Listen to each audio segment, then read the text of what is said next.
dari tanamannya kan memang nggak mulu seperti di teman-teman yang lain, di channel-channel YouTube yang lain kan bagus-bagus enggak. Tapi perlu diketahui untuk di daerah kami bisa membudidayakan tanaman CMKG itu sampai seperti ini sudah sangat bagus teman-teman. Sudah banyak di teman-teman yang lain itu baru cabangnya pecah sudah langsung kuning nggak bisa berbuah. Oke, assalamualaikum warahmatullahi wabarakatuh, sahabat tani dimanapun Anda berada. Jumpa lagi dengan channel Tunas Tani Indonesia, channel yang berbagi informasi seputar dunia pertanian. Sahabat tani, pada kesempatan hari ini Tunas Tani sedang berada di Desa Waiasih, Kecamatan Seram Utara, Timur Kopi, Kabupaten Maluku Tengah. Tepatnya di kebun cabai keritingnya Bapak Jari. Beliau adalah petani cabai merah keriting, khususnya varietas Jitu. Beliau membudidayakan cabai ini seluas setengah hektar.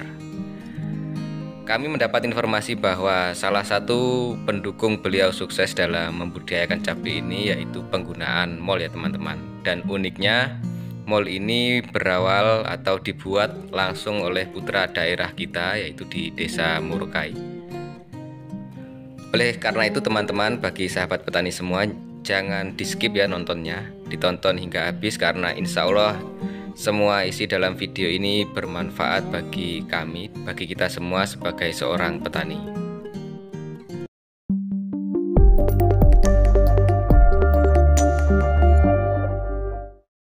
Oke, assalamualaikum warahmatullahi wabarakatuh, sahabat tani. Jumpa lagi dengan channel Tunas Tani Indonesia, channel yang berbagi informasi seputar dunia pertanian. Nah, sahabat tani, pada hari ini kita berkesempatan main ke kebun cabenya Bapak Jari. Bapak Jari yang membudidayakan cabai CMK keriting varietas Jitu. Nah, selain itu kita juga sempat menghadirkan salah satu inovator di bidang mikroorganisme lokal, yaitu Bapak Eko Sawiji yang beliau tinggalnya di Desa Murukai.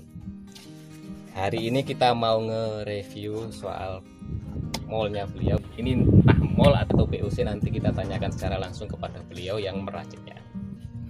Oke, langsung saja saya mau kenalan dulu sama beliau yang punya ini, kita punya mol atau POC Patimura ini. Monggo Pak Eko perkenalkan diri.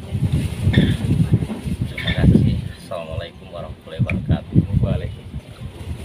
Nama saya Eko Sawiji. Saya adalah salah satu penggagas bersama teman-teman untuk menciptakan itu pupuk cair. Pupuk cair. Nah, yang mana melihat kondisi dan keadaan tanah di sekitar kami yang sudah mengalami erosi tentang unsur haranya, maka kami berusaha mencoba beberapa hal alternatif, salah satunya yaitu membuat pupuk organik.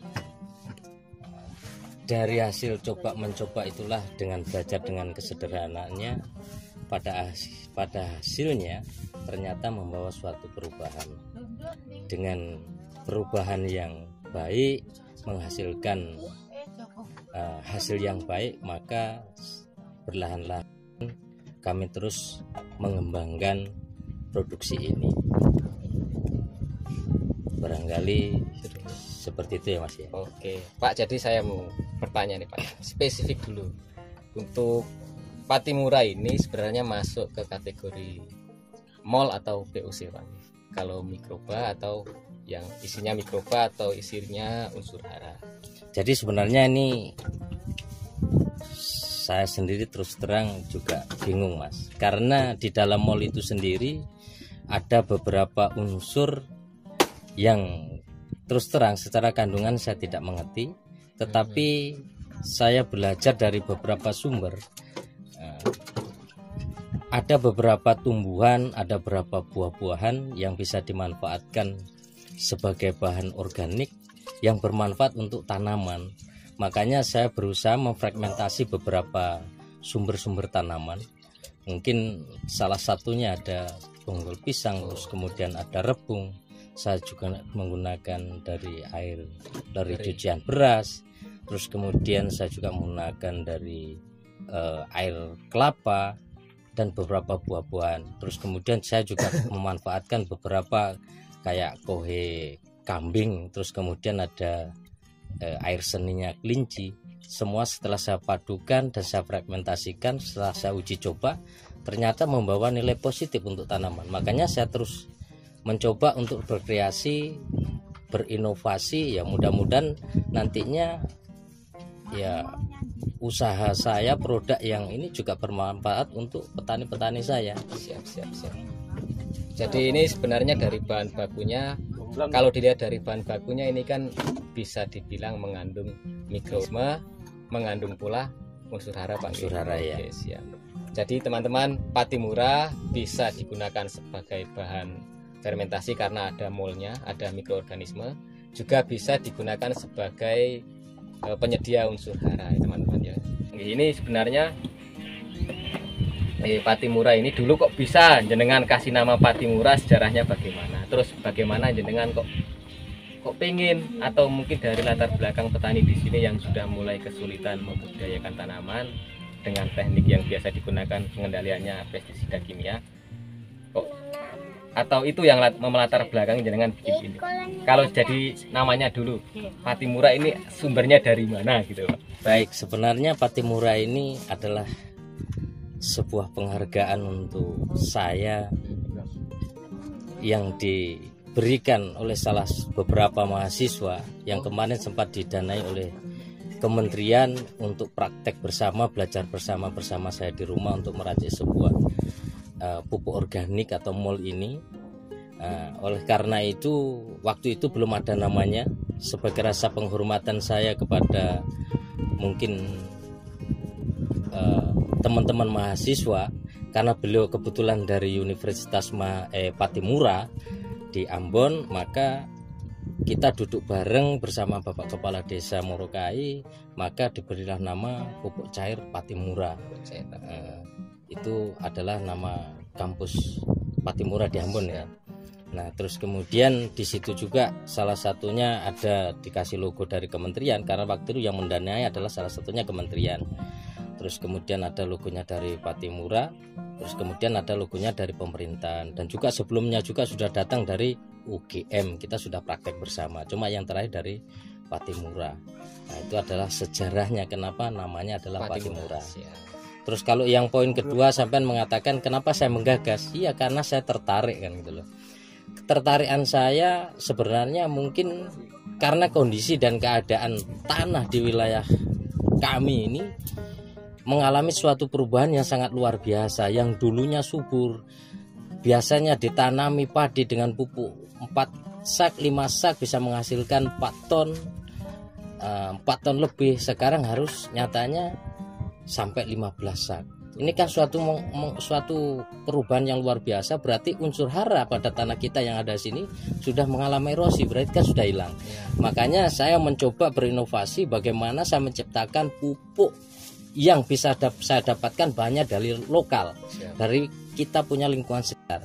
Nah, ketika saya berinovasi untuk memanfaatkan bahan-bahan yang dari produksi lokal yang ada di sekitar kita, ternyata nilainya hasilnya positif. Makanya saya lebih bersemangat, saya terus mengamati, dan saya terus akan mengembangkan pupuk cair atau mol ini mungkin sampai batas yang barangkali saya sendiri tidak tahu sampai di mana batas tinggi pengukuran saya nanti. Cuma ya mudah-mudahan ada manfaatnya dan ada keberhasilan untuk saya dan para petani yang ada di sini. Pak, untuk jenengan mulai membuat formulasi ini mulai tahun berapa sampai? Saya pertama memfragmentasi pupuk cair mol ini sekitar 2016, Mas. Saya coba di tanaman semangka pada waktu itu, ternyata saya 2 kali berhasil. Terus kemudian saya coba di cabai berhasil. Terus kemudian saya coba merangkul teman-teman ada di budidaya hortikultura. Ya, alhamdulillah berhasil. Nanti suatu saat kalau sampai ingin ketemu, saya pertemukan. Dan saya sudah membuat demplot. Mungkin sebelumnya 2 kali tanam cabai besar. Yang pertama itu jitu, ya alhamdulillah berhasil. Yang kedua ini akar, dan kali ini saya bekerja sama, bertukar ilmu berbagi pengalaman sama Pak Jari ini, coba memperbaiki inovasi-inovasi, mudah-mudahan tanamannya beliau ini nantinya tambah bagus, ya bisa dijadikan suri tauladan untuk para petani horti yang ada di sini. Nah itu tadi bapak-bapak, ini kan asli ya Pak, ini asli lokal dari Maluku. Jadi untuk teman-teman petani baik hortikultura maupun pangan, bolehlah nanti teman-teman monggo bisa memakai ini secara, maksudnya secara jual beli, atau nanti bisa langsung datang ke rumahnya Pak Eko Sawiji untuk sharing-sharing dulu kalau masih punya keraguan terkait produk ini. Ini teman-teman, ini belum dipatenkan, tapi secara, maksudnya secara perizinan belum diedarkan, tapi untuk secara praktek di lapangan di sini ada Pak Jari. Beliau adalah orang yang sudah pakai ini berapa kali musim Pak Jari ini? Baru satu kali Mas. Satu kali. Jadi ceritanya beliau malam-malam datang sama pengguna mall yang pertama, ingin bertukar pikiran. Saya punya tanaman jitu ini posisinya seperti ini mas, seperti ini mas. Nah sementara jitu ini kan tanaman yang sangat rentan sekali. Betul. Jarang petani bisa membudidayakan. Nah pada akhirnya saya datang ke sini, ya saya bukannya pinter, enggak, saya juga masih belajar. Ya kita sama-sama belajar, kita sama-sama sharing. Saya ingin tahu Pak Jari punya pengalaman yang kenyang dengan keberhasilan, karena saya juga dalam tahap belajar. Mungkin Pak Jari juga seperti itu, penasaran dengan pupuk cair yang mungkin saya fragmentasikan ini. Ya, makanya kita saling kerjasama berbarengan. Saya sering ke sini, saya kunjungi, ya tetap saya dampingi pelan-pelan. Barangkali beliau ini orangnya. Pak Jari, jadi untuk maksudnya efek positif yang jenengan rasakan secara signifikan setelah penggunaan pupuk ini, tahu Pak Jari? Ya terima kasih. Terima kasih yang memberikan. Untuk pengalaman mall, saya juga belum, maksudnya kita juga belajar dari Mas Eko untuk mencoba di cabai saya, karena saya juga penasaran dengan adanya mall ini. Kalau masalah dari kelihatan enggaknya, karena cabai saya ini kan sudah berproduksi. Kalau dilihat dari tunas itu saya belum, maksudnya belum. Itu. Kalau dari yang jelas, kalau tunas enggak naik, berarti mall ini larinya di buah. Ternyata buahnya ya seperti ini. Ya alhamdulillah bagus. Nah, selain itu saya lihat mall ini buat apa ini? Lalat buah itu kayaknya terkendali. Gitu. Mungkin dari aromanya mungkin Pak. Mungkin ya? Dari aroma mall ini itu lalat buah itu enggak mau.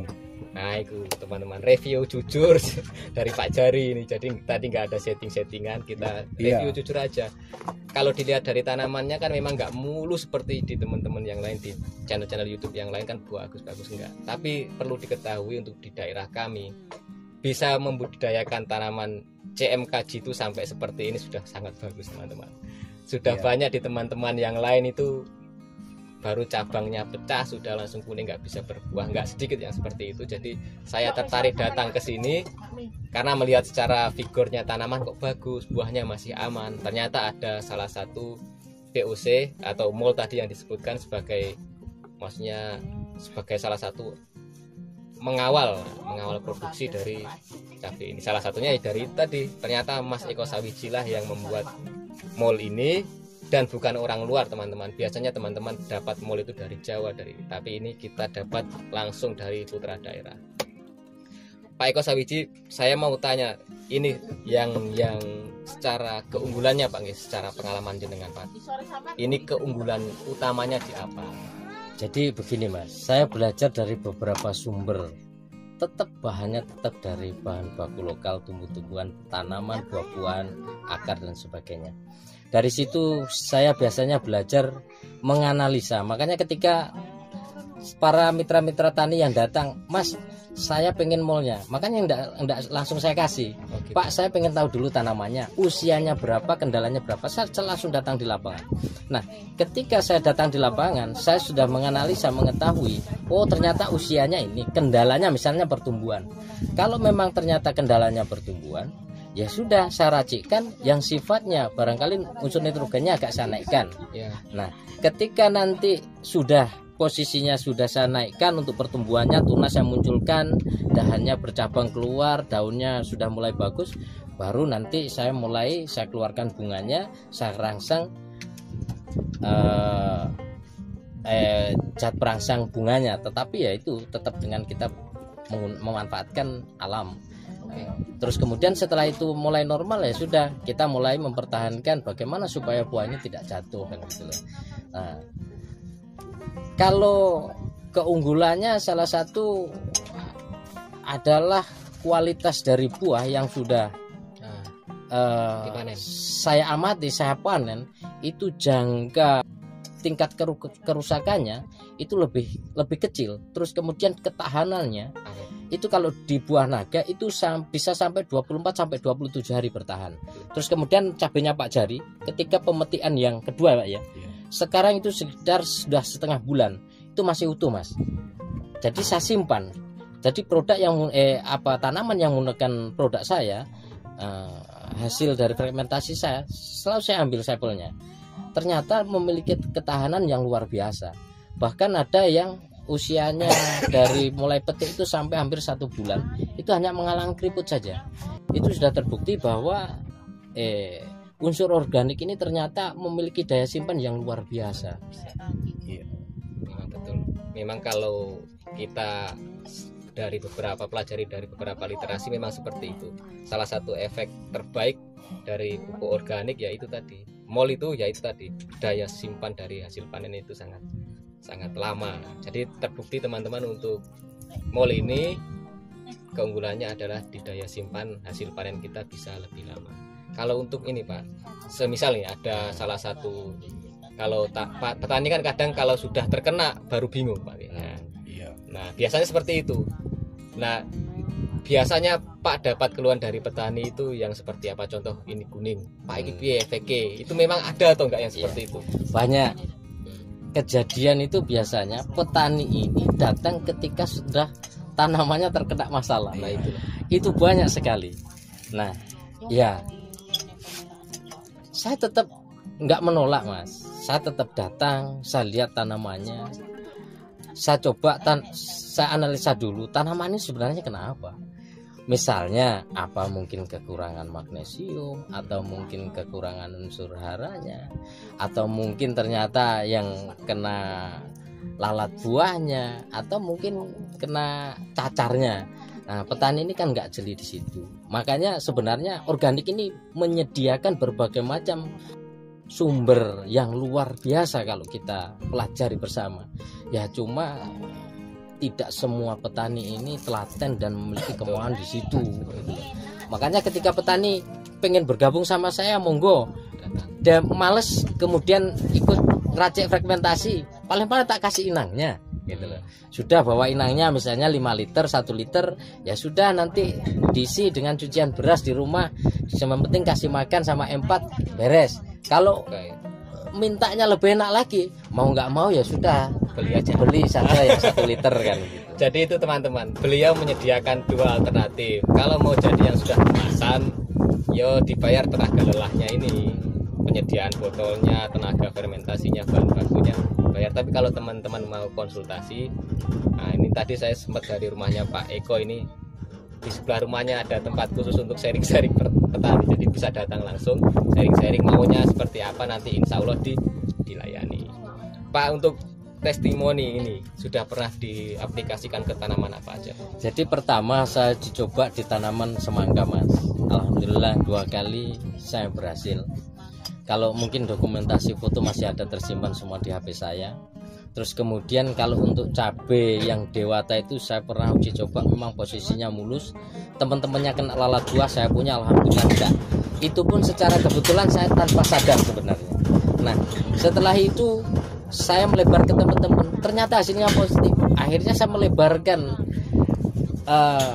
hasil dari fragmentasi ini ke teman-teman sekitar, ternyata hasilnya positif. Nah sekarang sampai ada teman-teman lain desa bahkan lain kabupaten pengen minta tolong dikirimi, mungkin lihat via mobil dan sebagainya. Tapi ya semua itu masih karena cara saya meraciknya masih sederhana, keterbatasan dengan segala mungkin saya menggunakan manual, makanya ya saya menjanjikan biasanya setengah bulan Mas baru saya kirim, karena semuanya kita menggunakan manual. Ya memang saya tidak sendiri, saya biasanya dibantu sama masyarakat sekitar, pemuda-pemuda sekitar. Tapi kemampuan manual itu tidak mampu menjawab kebutuhan petani. Sekarang wilayah sini saja hamparannya misalnya kalau 400 hektar, Morokai 900 hektar. Kalau per 1 hektarnya pakai 1 liter saja, kita memang sudah kalah kabut. Iya betul, apalagi mandiri Pak ya. Apalagi mandiri. Sampai sudah tahu saya kumpul-kumpul dengan dana pribadi, ya saya insya Allah lah untuk 3 tahun ke depan ya saya nggak akan berputus asa, tetap berusaha untuk yang terbaik saja. Semoga segera ada investor yang mau bantu atau pihak pemerintah yang mau membackup ini ya Pak. Jadi memang nggak bisa jalan sendiri kalau ada inovasi-inovasi terbaru, karena setiap inovasi pasti ada risiko di belakangnya kan, butuh modal intinya kan begitu. Nah untuk testimoni yang lain Pak, tomat sudah? Kalau tomat nanti di berikutnya sampai saya pertemukan sama petani tomat saya yang mutlak menggunakan produk saya dari kecil sampai besar. Nah itu teman-teman, sip lah, tunggu. Jadi jangan lupa ikuti terus. Jadi banyak Mas, nanti ada beberapa titik di sini yang menggunakan produk saya yang sementara masih dalam pengawalan saya.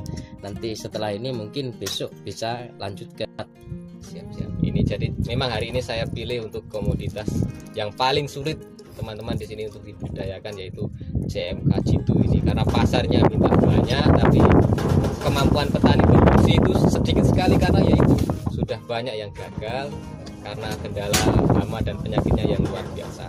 Alhamdulillah di Pak Jari ini masih bisa terkendali. Salah satu yang membackup bisa lolos ya ini tadi Mall Patimura yang diproduksi oleh Mas Eko Sawiji, yang sudah tidak asing lagi ya teman-teman di wilayah Jatidampo. Insya Allah teman-teman yang sudah berkeliaran di sekitaran kecamatan ini sudah tahulah siapa beliau. Sayang sekali untuk peranan yang pemerintah dan teman-teman yang lain belum bisa bantu. Seperti saya juga salah satu petugas belum bisa bantu Pak Eko. Semoga untuk tahun-tahun berikutnya bisa membantu. Harapan Pak dari jenengan selain harapan Nisa selain dari peran pemerintah, apalagi Pak dari? Jadi harapan saya khususnya untuk petani masyarakat sekeliling saya dulu lah. Ya saya ingin mengajak mall ini sudah nggak usah ragu. Saya sudah, sebelum saya bawa ke tingkat demplot itu saya sudah menguji, menganalisa di tanaman saya sendiri, terus kemudian di tetangga-tetangga, dan insya Allah nanti hasilnya positif, khususnya untuk di tanah membawa satu perubahan. Saya ingin tanah yang saya tempati ini, khususnya Maluku dan Seram ini, untuk pertanian mungkin padi, sawah dan sebagainya nanti bisa saya jangkau, bisa kembali subur lagi, unsur-unsurnya kembali, hasil panennya kayak dulu melimpah lagi. Amin. Oke teman-teman, sementara itu yang bisa kami sampaikan, karena ini hanya berbagi informasi. Untuk informasi yang detail saya harapkan petani bisa tergerak hatinya datang dan sharing langsung ke Pak Eko Sawiji ini. Kalau memang belum berani ke langsung Pak Eko Sawiji ya monggo datang ke Pak Jari, ngobrol-ngobrol piye sih dampak dari penggunaan pupuk ini atau mol ini kayak opo. Nanti kalau tertarik baru datang ke Pak Eko Sawiji. Dari itu saya akhiri, wallahul muwaffiq ila aqwamit. Wassalamualaikum warahmatullahi wabarakatuh. Bagi teman-teman yang mau tahu bagaimana kelanjutan dari video ini yang membahas tentang perlakuan mol pada tanaman tomat, teman-teman jangan lupa untuk menekan tombol subscribe, karena setelah video ini nanti kita akan membuat video hasil perlakuan mol Patimura ke tanaman tomat. Oleh karena itu teman-teman jangan lupa untuk menekan tombol subscribe, dan apabila teman-teman merasa video ini bermanfaat, teman-teman dapat membagikannya ke media sosial teman-teman. Akhirnya tetap salam tunas tani Indonesia, salam Indonesia maju, wassalamualaikum.